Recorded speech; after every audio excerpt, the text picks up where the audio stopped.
1, 2, a 1,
the qualification of that is that this band was ready to play 3 weeks ago.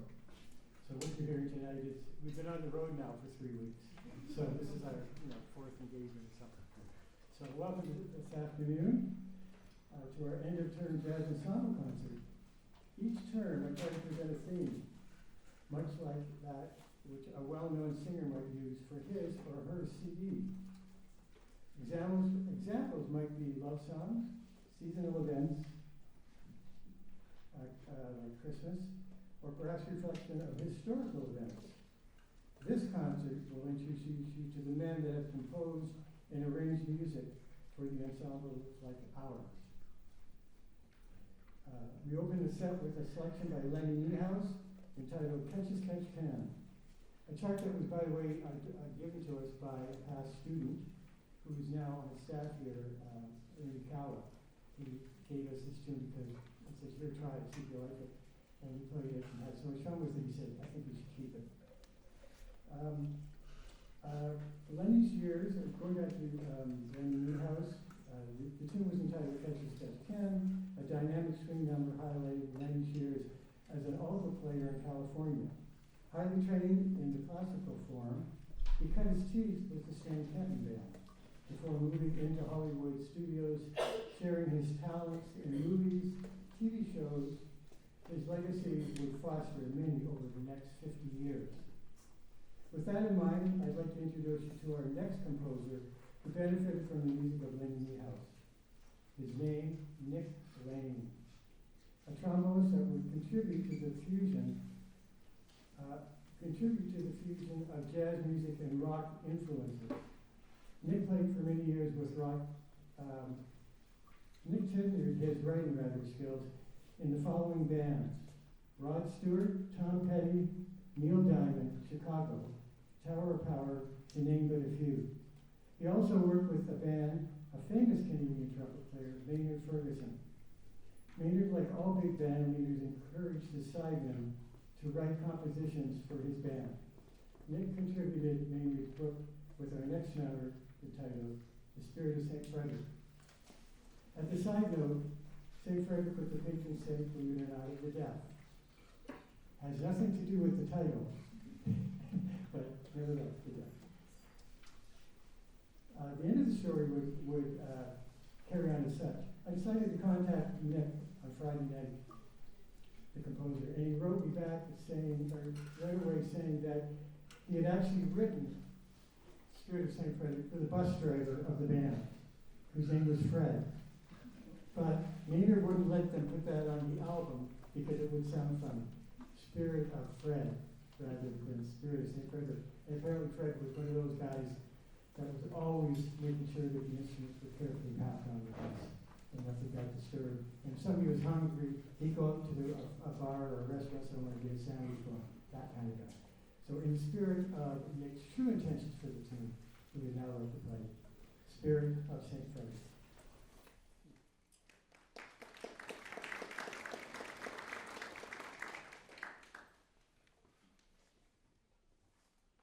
One, two, three.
success. From the very start of my musical career in the 1970s, I've always admired Canada's boss brass. Led by Rob McConnell from London, Ontario, believe it or not, Rob's compositions and arrangements were cutting edge.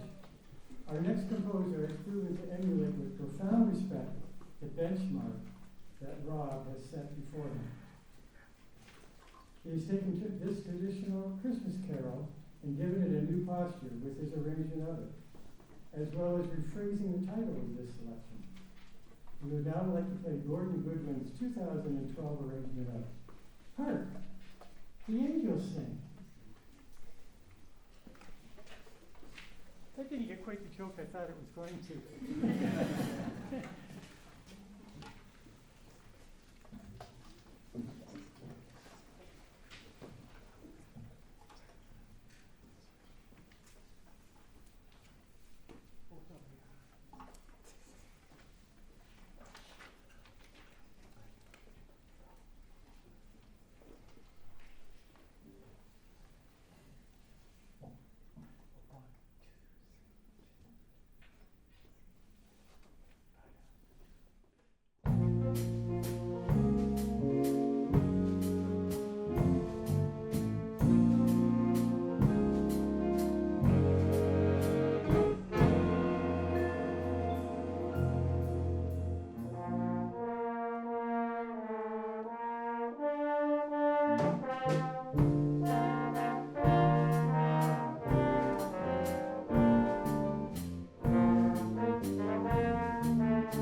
afternoon's presentation, and I would like to take a minute to celebrate jazz music.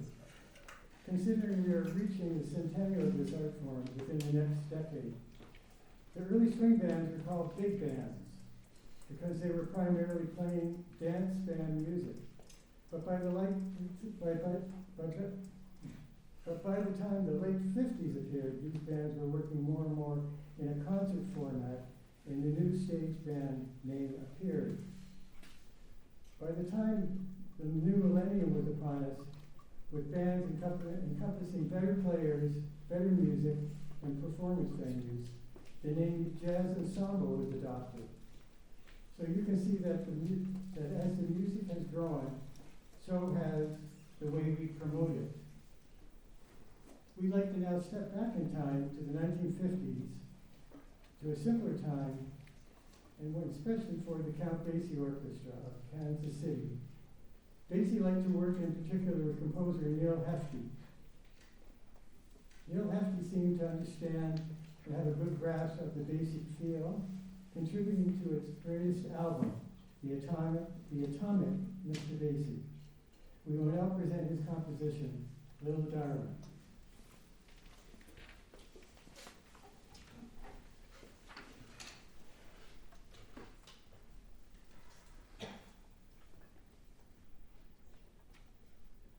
One.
preparation for today's concert, I had the opportunity to view an interview with one of the aforementioned composers. That would be the composer who I did the arrangement of the Christmas tune. It was recorded during COVID, when the music business shut down like immediately, like closing a book. At one point, he spoke of the challenges that all the fine arts had experienced from his position as a player, composer, and arranger. The one common denominator that I could relate to was that during COVID, he went down to his home studio every day and worked on things that he had no time to work previously. I too found myself following in these footsteps. These students behind me have come a long way as well, to move from the unknown just a few years ago to sitting here and performing for you. For many, music is the binding force that helps them get through 4 years of their more academic life. It seems appropriate that our next selection be dedicated to the band. Written by Gordon Goodwin, A Few Good Men.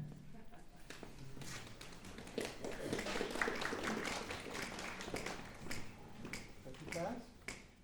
Sure? 2, 3, 4.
because the soloists, in particular, on all the pieces, but in particular, I would like to just point out how difficult it is to play Little Darling.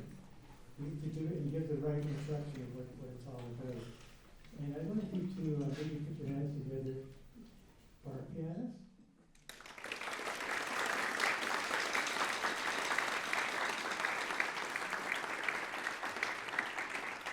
And the trumpet player.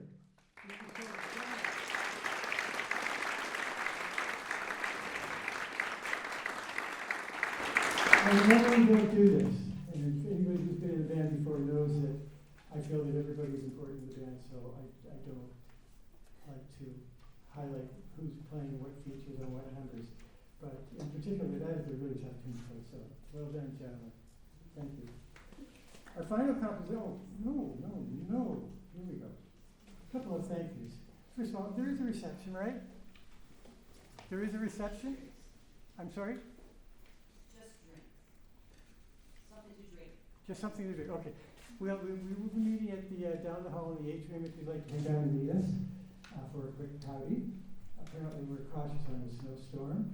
And I would like to also thank a couple of people.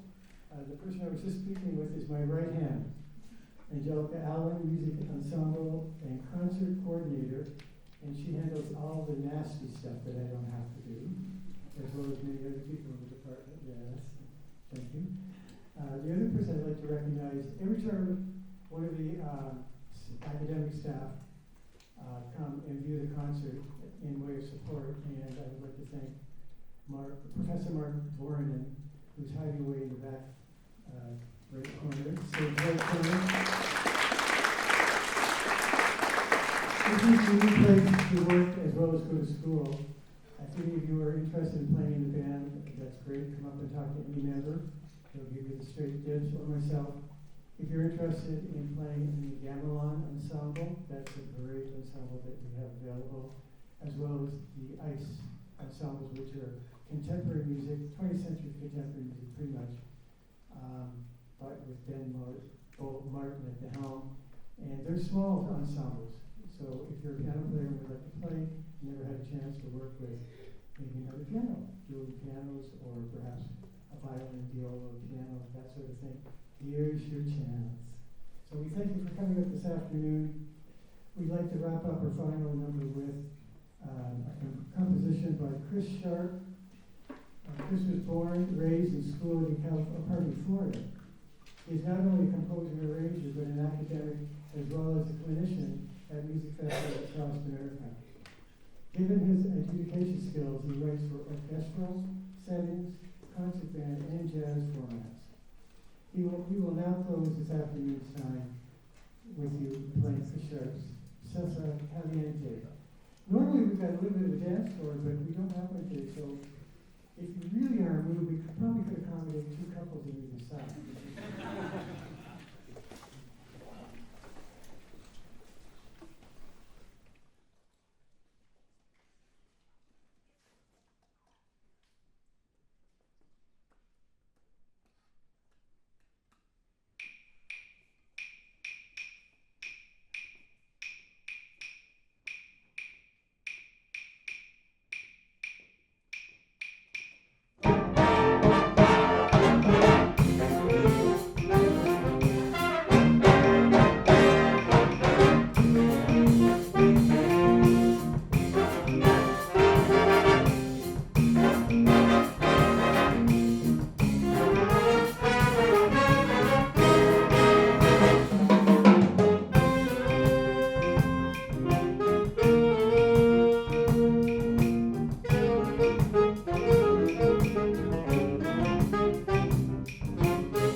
coming out, safe drive home.